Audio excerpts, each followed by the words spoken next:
قابل احترام بزرگوں، نوجوان بھائیوں،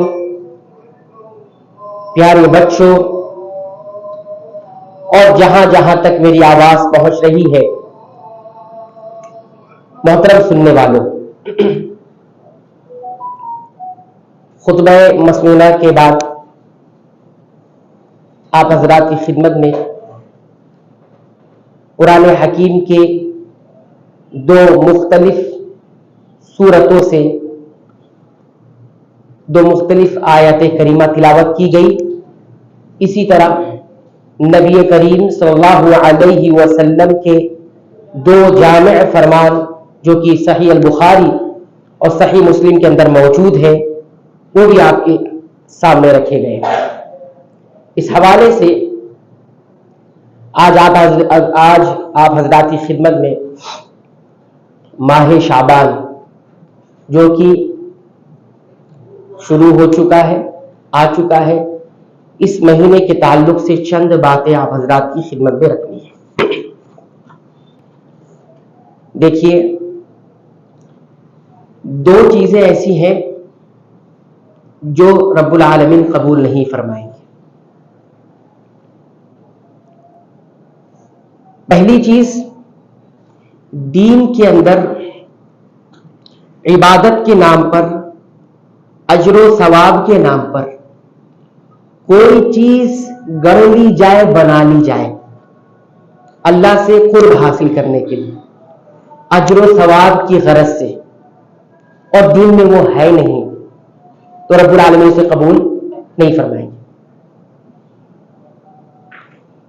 اس بات کا اشارہ نبی کریم صلی اللہ علیہ وسلم نے اس انداز میں دیا، من احدث فی امرنا ھذا، جس کسی نے میرے اس معاملے میں، ہمارے اس امر میں یعنی دین کے معاملے میں کوئی چیز گڑ لی، ما لیس منہ، اور وہ اس میں تھی نہیں، گڑ لی، بنا لی، ایجاد کر لی، فہو رد، نبی کریم صلی اللہ علیہ وسلم فرماتے ہیں وہ چیز کیا ہوگی؟ رد کر دی جائے گی۔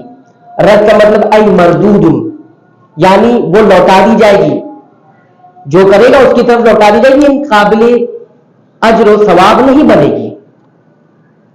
تو اس حدیث کے اندر ہمیں کئی ایک چیز معلوم ہوتی، من احدثنا، احداث گڑ دینا، دین میں کوئی بات، کوئی عمل، کوئی قول، کوئی عقیدہ جو شریعت کا حصہ نہیں ہے، جو شریعت میں نہیں ہے، تو وہ قول، وہ نظریہ، وہ عقیدہ، وہ عبادت، وہ عمل سب کے سب رد کر دیا جائے گا۔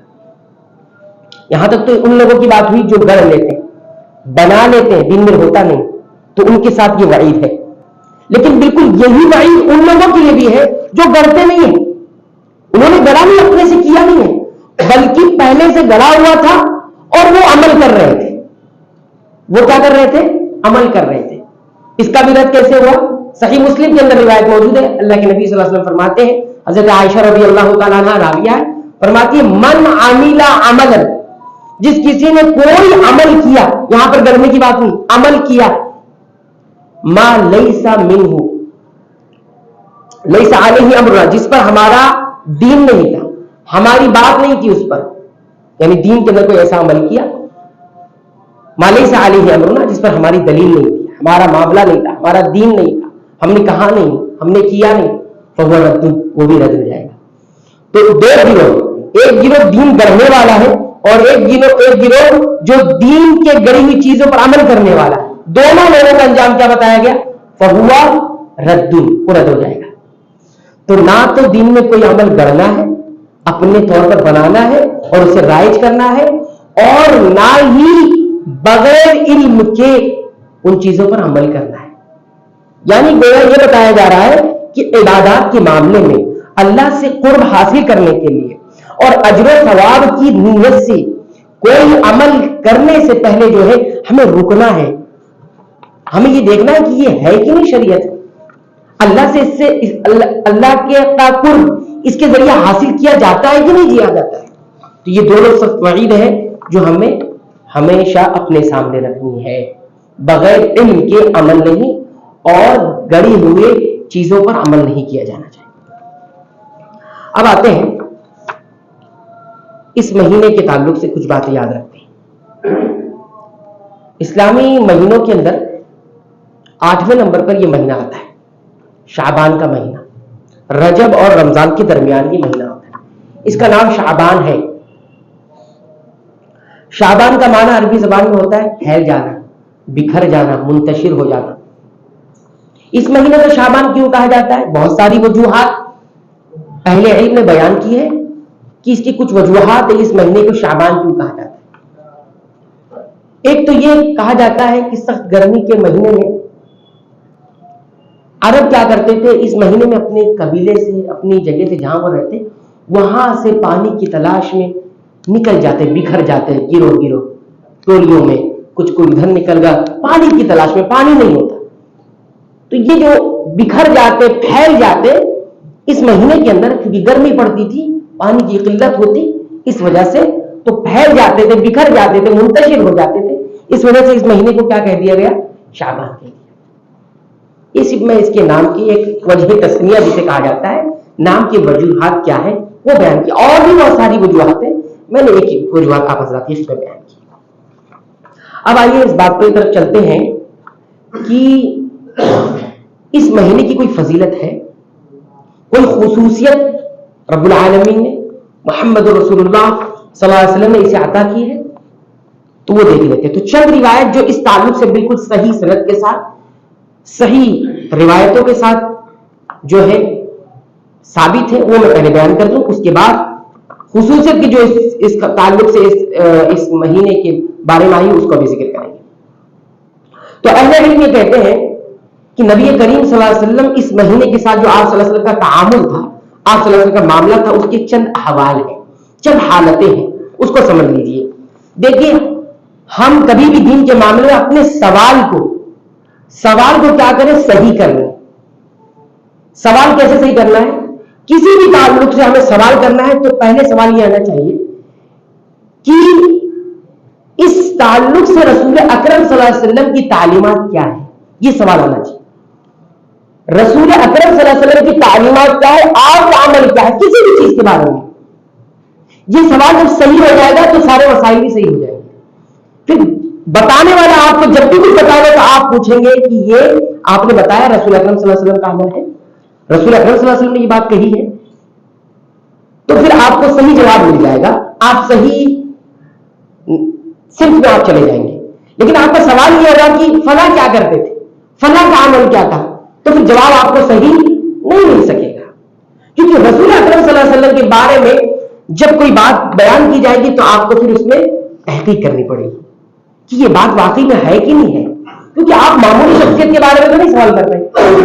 اس لیے نبی کریم صلی اللہ علیہ وسلم یہاں تک فرمایا کہ میری طرف کوئی جھوٹ گڑا جاتا ہے نا، میری طرف کوئی بات گڑی جاتی ہے تو یہ تمہاری طرف گڑے ہونے کی طرح نہیں ہے، آپ کے بارے میں کوئی جھوٹ بولے اس کی سنگینی کم ہے، میری طرف کوئی جھوٹ بات بنا کر بولے تو اس کی سنگینی زیادہ ہے۔ ایسے شخص کا انجام کیا ہے؟ فَلْيَتَبَوَّأْ مَقْعَدَهُ مِنَ النَّارِ، وہ اپنا ٹھکانہ جہنم میں بنا کر رکھے۔ اگر میری طرف کوئی ایسی بات بیان کر دی گئی جو میں نے نہیں کہی ہے، جھوٹ ہے یہ بات، تو یہ عام امتوں کے ساتھ کہا جانے والا جھوٹ کی طرح نہیں ہے، یہ بہت بڑا جھوٹ ہے۔